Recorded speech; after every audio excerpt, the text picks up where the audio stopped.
Hey there, y'all, and welcome to the kitchen. This is a very special episode of Mama Witten's Kitchen today. I'm going to teach you my famous baked spaghetti, but I'm going to show it to you shortcut style.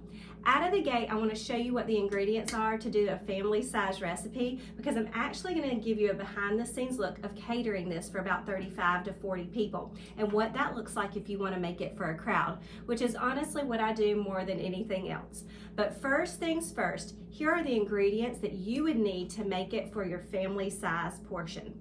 I'm going to go ahead and tell you, I do a combination of ground pork and ground beef, but you can absolutely do just ground beef. You need 2 to 2.5 pounds of ground meat. So I would just go ahead and buy 2 pounds to 2.5 pounds of ground beef, or you can buy 1 pound of ground beef and 1 pound of ground pork. Either way, 2 to 2.5 pounds of meat is what I use. After that, you're going to need 1 diced carrot, 2 stalks of diced celery, and 1 diced onion. That just really ups the flavor base and gives you a heartier flavor in your dish. That goes right in the sauce. Then for the shortcut, you are going to use an extra sized jar of marinara sauce and a can of diced tomatoes. That's going to give you some chunkiness in there that's going to stand out. Then you're also going to use a little bit of garlic. I use the jar garlic for my shortcuts. You're going to want a heaping tablespoon or 2 cloves of garlic. And then once your meat is all browned and your vegetables are tender, you're going to add in your seasonings. We're going to go in with a tablespoon of Italian seasoning or oregano, a tablespoon of granulated garlic, then the obvious suspects. You're going to want a tablespoon of salt and a teaspoon of pepper. And then after that, let's talk about pasta. This is the recipe for a pound of pasta. So you're going to need to go ahead and get your pasta cooking while you're making your sauce, and then make sure you keep a cup of your pasta water because that's going to be an important ingredient. And then for the creamy layer, I like to use 1/4 cup, or 4 ounces, half of a block of cream cheese and 4 ounces of ricotta cheese. If you want to use all ricotta, you absolutely can. I would just use 8 ounces of that. That's going to be your creamy layer. I'll show you where that comes in later. And then to top it off, we obviously are going to want the famous mozzarella cheese and Parmesan cheese. Go ahead and get yourself a pound of mozzarella for the top of this and about half a cup of parm, and you are going to be in a good spot. So those are your shortcut ingredients for this recipe. I hope you have a wonderful time watching me make the long version of this, and it's not even long at that point. It's just for a lot of people. So buckle up and get in the kitchen with me. I can't wait for this fun ride. See you in a second. Okay, y'all, just as promised, I'm sharing baked spaghetti with you today, but I'm showing you how to do it entertaining style. Obviously, I just told you the ingredients to do it for your family, and the recipe is just as easy to do it for a lot. So first things first, because I'm doing it shortcut style for you guys, but also I'm doing it entertaining style, I've already prepped some of my veggies. So I've got 2 onions here, 2 large onions. Now I've got 3 good-sized carrots and 4 stalks of medium-sized celery. 2 stalks of really large if you want it. I've also got in my biggest pot 5 pounds of ground beef and 3 pounds of pork. You can half and half that ratio, but that's just what was easy for me to find to get to that 8 pound of meat ratio that I need for this particular recipe. So I'm going to go in now that my meat is browned. I've strained off a couple of cups of the excess fat because I used 80-20 beef and I still had some fat content from my pork, but I did leave some of it in there because the richness of the fat will create a deeper flavor in the sauce, and we also need that fat in there to give our veggies something to cook in and something for the juices to really kind of meld in. So the fat carries flavor, and that's why we want to leave that in there. So our onions are going to go in. This meat mixture is actually going to get broken in half to make 2 different pans of spaghetti. So I'm just doing all my meat, all my veggies, and my seasonings on my meat. And then I'll take half of my meat out, put half of my tomato sauce in, and continue that way. This is a 10-quart pot here. I've got an Instapot that it's going to go in for a little while, but you could absolutely do a 10-quart pot on your stove for about 45 minutes to an hour for this sauce, and it would be delicious. I say at least 30 minutes, at least. And for something that feeds this many people, this is still shortcut. Just trust me on this. Okay, so in with all of my veg. That was carrot, celery, and onion. And then I'm gonna get a little bit of garlic busted out. But first I'm gonna give that a little stir because we don't want to lose any time on our veggies getting nice and tender. Now, we are gonna season this with some Italian seasoning, some garlic powder, some salt and pepper right here, and a little bit of onion powder. That's optional if you don't have that on hand, but I always do, and I just really don't do much without garlic and onion powder. You can use oregano if you don't have Italian seasoning, but I just kind of keep that always on hand too. So that's gonna start tenderizing a little bit. I'm gonna work on my garlic. If you're doing the shortcut way for just your family, a good heaping tablespoon of jar garlic works perfectly here, but I'm gonna use about 5 cloves of garlic, as long as they're good sized cloves. Here's how you get garlic out of its paper. You take your knife, you lay it flat. I'll probably go ahead and break this down to 1 because this is 2. And there's sometimes when you do 2 that they just go flying, and you don't wanna do that. I've chased my fair share of garlic around. Okay, 1 clove. We're gonna put our knife on its side, and using the palm of my hand, the heel, I'm just gonna bang it like that. And that does 2 things. Number 1, it gets that paper off of the outside. But number 2, that cuts your chopping time way down because you're busting it and actually starting to make the garlic chopped just by your little pop of your hand. So it just makes for less chopping once you get everybody out of their jackets. I say get everybody out of their jackets before you start chopping the whole lot. And to chop garlic, like we're gonna chop it today, I'm just gonna use my knife, rock it back and forth, and get a good rough, coarse chop or mince on my garlic. But if you ever want garlic, especially if it's fresh in something, to be really, really minced, all you have to do is you bust it out of its paper just like this. Obviously, the harder you bust it, the better it will be for you to not have to chop quite as much. But you will then put coarse salt over your garlic, and the abrasion of the salt working with your knife, you would just take your knife and press it over the garlic like that with the salt back and forth. That actually creates more of a finer paste of garlic if you ever need it really, really small in something. That's good if you're mincing it down to go in anything raw, especially if you're putting it in like a butter or something. But just like this, we're gonna bang through this 1 good time, rocking our knife with the motion of the ocean. And then after I get through it 1 good time and get it stacked back up, then I'm gonna show you the rocking motion that you use just to kind of go back and forth. So we've gotta get it piled up really good. And then we put the tip on our board and we just rock back and forth like this. And it gets nice and broke down. And now you can see why if you bust it harder with your hand, it'll actually get broken down even better. So at this point, you would sprinkle it with some salt, and I'll just give you an example, because some people just don't like big garlic. Just a little bit of salt, not a lot. And I'm just gonna take the back of my knife, and I'm gonna rub it over the garlic. And slowly but surely, that will start to create a mince or a paste for you, and the coarseness of the salt does the work. So that's what you would do if you were trying to get your garlic really broken down. Obviously, like I said, this is gonna be in spaghetti sauce, cooking a long time. We don't have to worry about raw garlic in this situation. All right, now we need to get some nice, good seasonings in there. So, garlic is in there. We're gonna back it up with some more garlic powder. We're gonna go with a tablespoon of garlic powder. And like I said, this is optional. I always have it though. You can use it if you're using it in your spaghetti. Just use about a tablespoon of onion powder, whatever you use of your garlic powder. I'm gonna go in with another tablespoon or 2 of onion powder. This makes a lot of spaghetti, so we're not gonna be shy on our seasonings. Okay, this is our Italian seasoning. This is our big flavor bomb here. So I'm gonna use 3 tablespoons of Italian seasoning, and I use my hand to measure. So always use this part of your hand, and you don't have to get out a tablespoon measure in the kitchen. So I'm gonna get 3 tablespoons of Italian seasoning.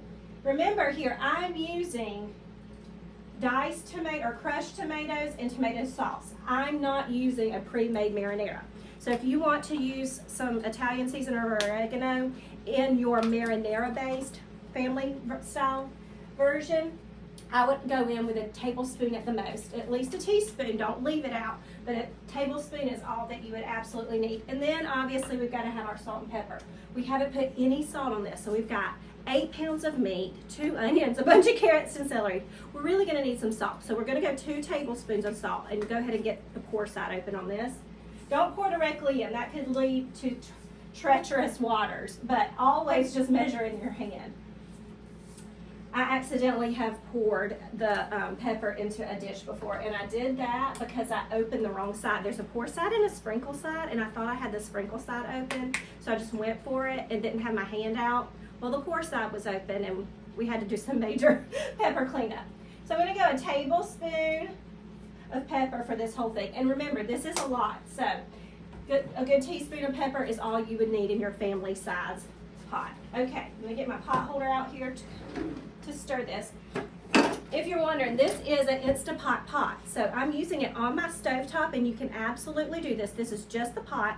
I brown my meat on the stovetop, get everything seasoned in there, and then because I'll have a lot more to do to get this catering event ready, I put this in my Instapot, set it for about 30 minutes, and it's ready. If you've got a regular size pot, 30 minutes to an hour on your stovetop, you've got regular kind of things going on. Or you could absolutely get it ready just like I am, and you can put it in your crock pot or your Instapot and have your sauce ready and waiting for you when you get home from work, and all you have to do is assemble the baked spaghetti part, like the casserole part. But for me, the whole reason I'm doing this part the day before is because I like the sauce to have a day to get better. It just flat out does. It gets better for a day. And then I also like to have this done ahead of time. So this is one that I am able to completely assemble, and then I bake day of, right before I take it to the venue. So this is not only a good catering tip, but it's also a good busy weeknight tip. It is a freezer stocking tip. This is an easy entertaining tip because you can do this ahead of time. Even if you want to do it on a weekday, because you're entertaining on the weekend, if you have a low stress weekday and you just want to go ahead and get this stirred together. Easy to go ahead and have these in the freezer.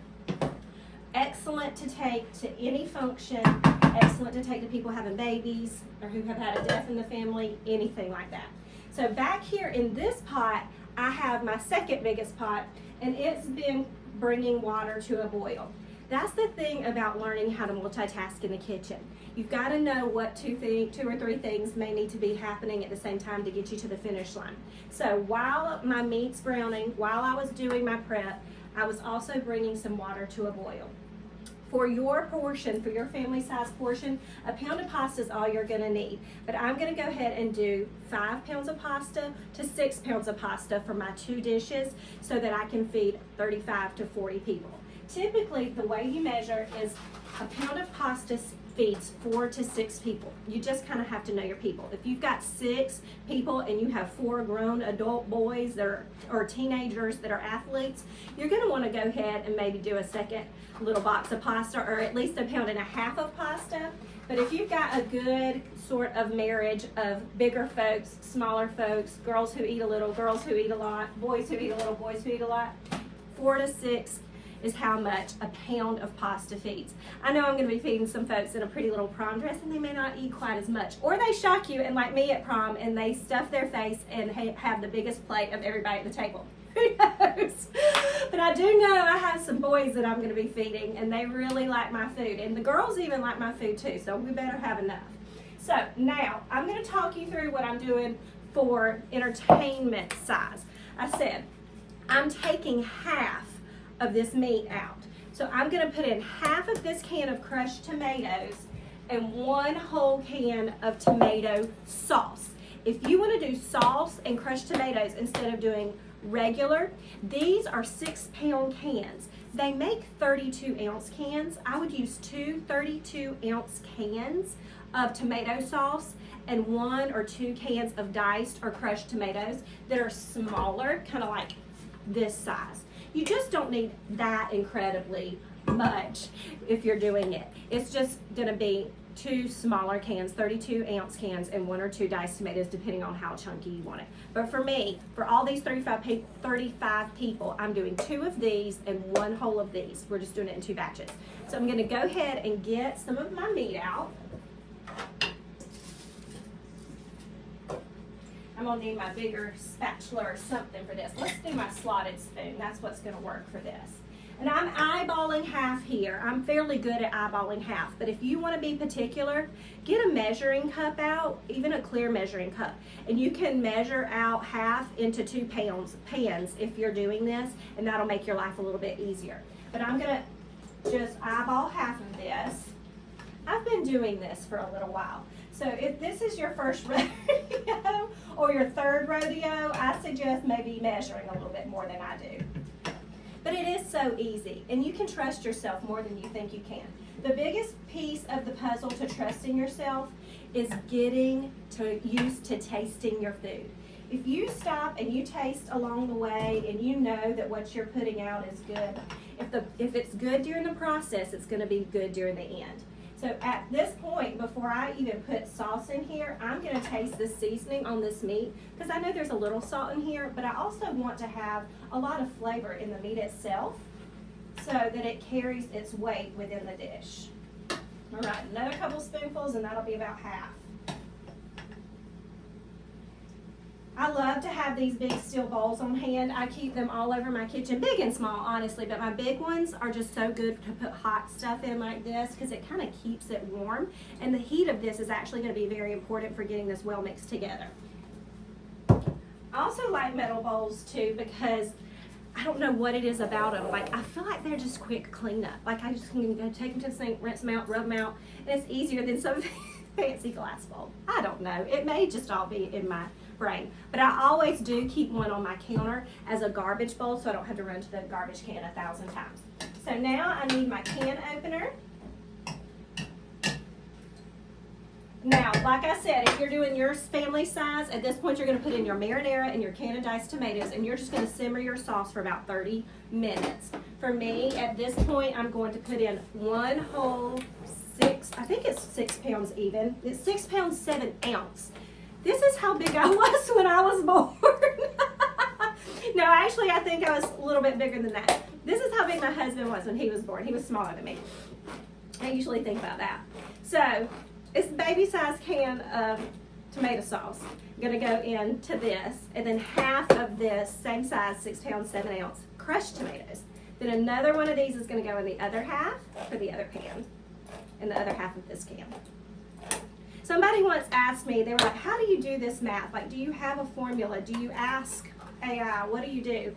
And I told them I would never feel comfortable just asking AI, I don't think. I just know in my head, and I always have done. So even if I asked something to calculate it for me, I'm just one of those people where I'd be like, no, I'm going to go behind and calculate it myself. I know what looks right. Okay, so in with this and be careful. Get it real close to the pot. Take it slow. And when this is over, we're going to go ahead and make sure we take this to the sink and get a little water in the bottom of this because you don't want to waste all that extra tomato down in the bottom of this can. And that's not just because it's a big can. I do this with every can that I get things like tomato products out of because there is so much waste in the bottom if you don't just get a little bit of zhuzh of water down in there. You'll be able to see when I poured out that color. I mean, that's still plenty of tomato. And that just may be because I'm a frugal lady. My mama raised me that way, and there's no way to get rid of it, but that's why I do that. Okay, get this can out of the way. I'm going to grab my can opener again and get this one popped open. I will say, too, I have struggled through the years to find great can openers. This one, I think it's from Farberware, is the only one, and maybe I've had it so long. Let's see, what's stainless steel, don't even have on my glasses. Either way, I have a hard time finding good can openers. So I'm going to link a good one for you below because I seriously have bought so many trying for a good one and have failed to the point of like literally just throwing a can opener in the garbage can. And my husband says it's not maybe the can opener, that it's me because he spoiled me early in marriage and I had an electric can opener for a very long time. But I feel like it definitely is the can opener. We're just going to go with that. Because I can use a really good can opener. I also link my knife below for you. These practical kind of things are actually things that I cook in my cooking school, Mama Witten's Kitchen. I teach teenagers, and I love to do that because their eyes light up when they realize how easy it is to do these things. I have a few of them that have been with me for over a year and a half now. They cook almost every night for their family. I have a couple of teenage girls that send me pictures almost nightly of what they've made for their family, and their mom's not even stepping in the kitchen. Okay, half of this going in, and again, very careful. It's gonna splash a little bit, so stay back. I always say turn your heat a little bit down too for this part because tomatoes that bubble up splash, and that is not a cozy feeling. So this is actually perfectly full to the fill line where I can sit this in my Instapot. So our sauce is mixed together. If you're gonna stop right here and do this family style, you can either put it in your crock pot for 4 hours on high. You can put it in your Instapot for half an hour. You can let it sit for half an hour on your stovetop on about medium heat, stirring it every few minutes. I would go, if you wanted to, I would even let it go on low once it came to a simmer for 45 to an hour if you had it. The thing about spaghetti sauce, and the same thing goes with things like beef stew and chili in my mind, they're always better the next day, but the longer they can cook, the better they get. So if you've got time, let them, but if not, it's still gonna be delicious. Now, back here, my pasta water is starting to boil. It's enough for 2 pounds of pasta, so I'm gonna do 2 at a time in here. It's important not to crowd your pan when you're cooking pasta. The other most important thing is to make sure your pasta water is salted like the ocean. So I'm gonna go ahead and get a good couple of tablespoons of salt into my pasta water back here. And it's gonna look like a lot, but trust me here, this is not gonna taste like bland pasta. It's gonna taste like a very savory, important part of the dish. In you go. Sometimes we wonder what the difference is between somebody that makes our food that seems to be a little bit better if it's done in a restaurant instead of at home. And it's those kind of tiny things, those steps that we don't realize, like salting pasta water, browning your meat enough before you move on, putting your seasonings in at the right time. I don't know if you noticed, but we put our seasonings in after we put in only dry stuff. So we had in our meat and we had in our veg, but we had not put it in any liquid. And that's really important to put in your seasonings while there's no liquid, but it's just gonna get into that dry stuff because the temperature is higher and they activate and their flavor wakes up. Because dried herbs and stuff have been in the box for a while, and it's actually gonna take them longer to wake up if you try to put them in a sauce at this point. You're gonna end up using more than you actually have to. So as soon as your pasta gets into boiling water, you're gonna stir it and let it kind of have its zhuzh time. And then I always cover it up. This is a big pot that I don't even have a lid for. It doesn't matter. I'm gonna put a pizza tray over. Bring it back to a boil, and once it comes back to a boil, remove that lid and it'll be ready in no time. I'm gonna show you how to assemble this in just a minute. I'll be right back, y'all.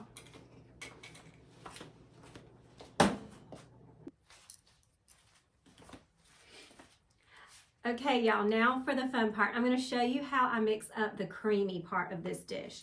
So I've got half of my pasta made, and it's still hot in this pot or pan. I've got 1 whole 8-ounce block of softened cream cheese. You do not want this straight out of the fridge. You want it really soft on the counter for a while. This is a 15-ounce tub of ricotta cheese. We're gonna use half of this. So I'm gonna use just over 7 ounces. Like I said, we're gonna use the other half of this for our other pan. So this whole thing's gonna get used. So that's ricotta. And then we are going to put in a cup of Parmesan cheese. We're gonna put in other cheeses throughout, but this is gonna be the ticket to our creamy pasta base. So I'm eyeballing a cup of Parmesan cheese. Then I'm gonna add in a little pinch of salt. Again, savoring every layer. So about a half teaspoon of salt's all we need here. And a teaspoon of garlic powder. We wanna season again every layer, so we don't wanna be guessing whether we're gonna have flavor or not. And then last but not least, I've got some parsley on hand because again, I'm entertaining, I'm doing all kind of stuff. So I'm making croutons, I'm gonna top this off special. You can absolutely put in Italian seasoning or oregano, but I do like a herby little piece here. And then here is the most important ingredient. We've got pasta water. It's still hot, so when I drained my pasta, I got a couple of cups of pasta water off. I'm going to use that to make this a creamy, dreamy dish. So I'm going to start by using right about a cup and a half of pasta water. And the reason that you want to use that is because it has the salt in it and it also has the starch in it. So that's what's going to help this become a creamy, dreamy pasta. So I'm just going to start stirring it around in here. The hot pasta is going to start melting the cream cheese. The hot pasta water is going to help with that. And we're just going to stir all of this together until it comes creamy and dreamy. You're going to end up probably using all of that pasta water. It just depends on how well drained your pasta was before it got into this pan, because any liquid that you had already is going to help this. Honest to goodness, this is the perfect cream factor. This pasta water makes the perfect cream factor in this. We're going to take our sauce after this is all said and done. We're going to use half of this, use half of our sauce, another half of this creamy pasta, half of our sauce, and then you're going to bake it off with another layer of cheese on top, and it's going to be heavenly. So more or less, if I was going to tell you how to shortcut this portion, you absolutely could use a jar of Alfredo sauce here, but I would not omit the pasta water just because it helps your sauce actually stick to your pasta. So all of my sauce is going to be super creamy. I'm going to hold it to the side, and like I said, I'm going to use half of my creamy pasta, half of my spaghetti sauce that's cooking away in my Instapot right now, finishing off. A layer of cheese, another layer of pasta, another layer of sauce, another layer of cheese. And then we're just going to have delicious goodness. So now pretty much what I have in my big pan is this basically an Alfredo sauce made out of cream cheese, pasta water, Parmesan cheese, and ricotta cheese. A little bit of grilled chicken or some garlic bread, and you could eat this just the way it is. Or a fork. A fork is all you'd need too. So, very yummy. Look at that creamy pasta. So we have a pan full of creamy pasta. We're about to turn it into baked spaghetti. I'll be right back to show you how this finishes up.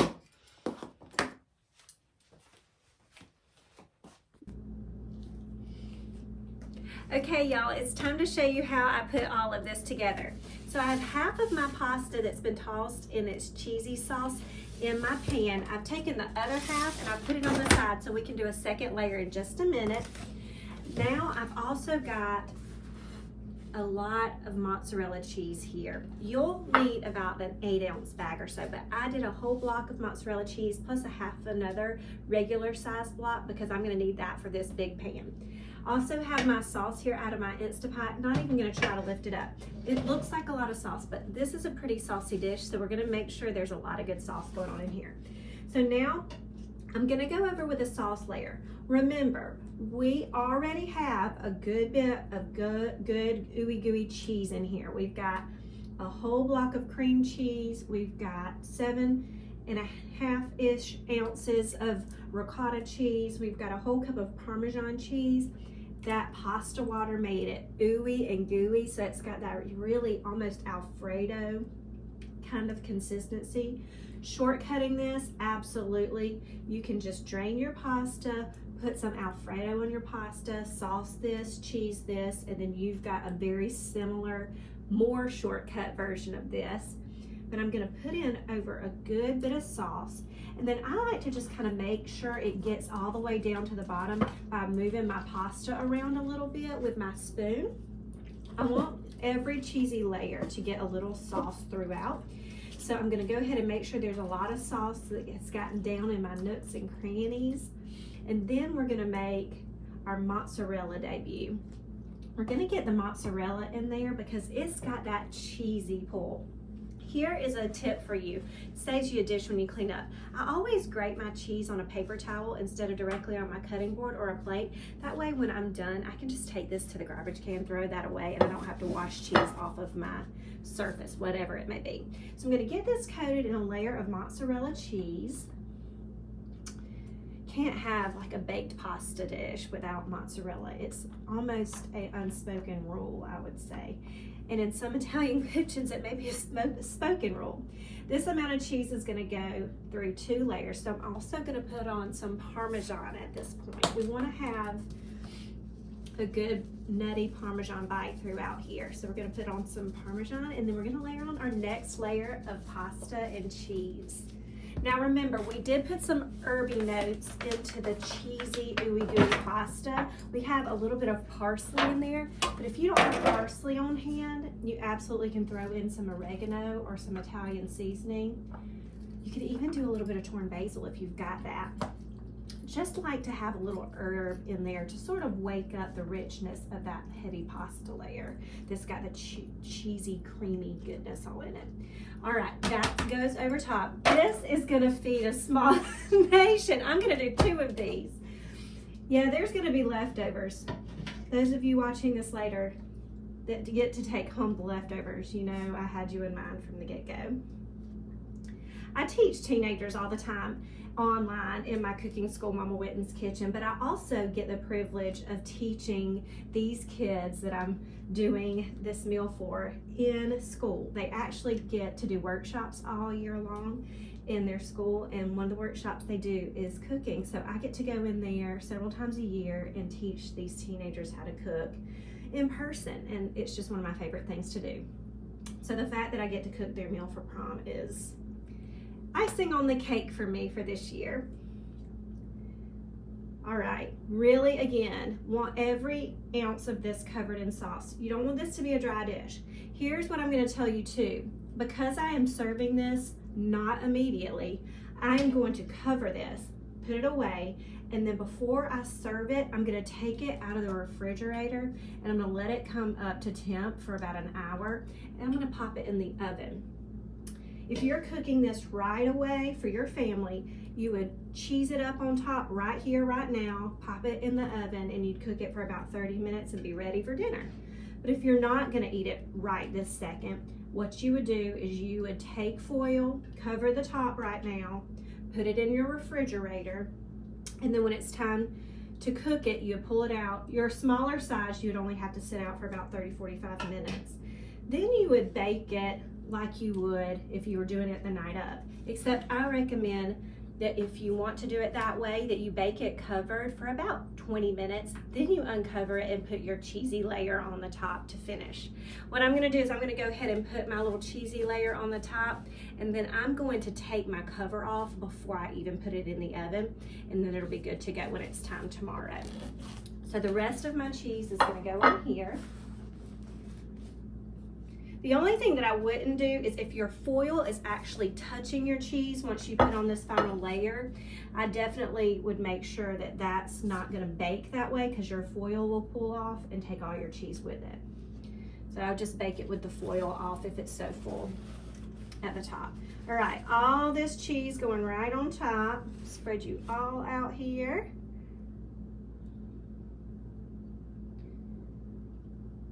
I love a good baked spaghetti. I had somebody just ask me recently, like, what are my go-to shortcut meals? Or what are my go-to, I don't feel like cooking tonight meals? And honestly, when you're somebody like me, it's not throwing something from the freezer into the fridge like a pizza or chicken nuggets or something like that. It's something easy that's a quick go-to like spaghetti. So when we smell something like this and it's not for us, I immediately get half my kids at least saying, are we gonna just have spaghetti tonight? Because that already has been smelling up the house all day and we have the craving for that. So it's fun. This is heavy. I'm gonna show you how heavy this is. Oh! And I'm a strong mama, trust me. That's probably 30 pounds. I may need to get it on the scale. This would go into my oven at 400 degrees for about 45 minutes, just as it is. If you're doing it for your family, I would put it in the oven right as it is at about 400 degrees, again, for 25 to 30 minutes at the most. Really just until the cheese is melty and bubbly to your desired brownness on the top, it's all it takes. If you are somebody that doesn't even want brown cheese, you want the ooey gooey bubbly kind, all you gotta do is about 20 minutes and she'll be done. I'm gonna link all kinds of goodies for you below. I hope you try this for your family. And if you don't think that you can cook for a crowd, you absolutely can. Just go back, watch this video, take a moment to do a few other of my videos about entertaining, and be brave. You've absolutely got this. I've got your back. Happy cooking, y'all, and I'll see you next time in the kitchen.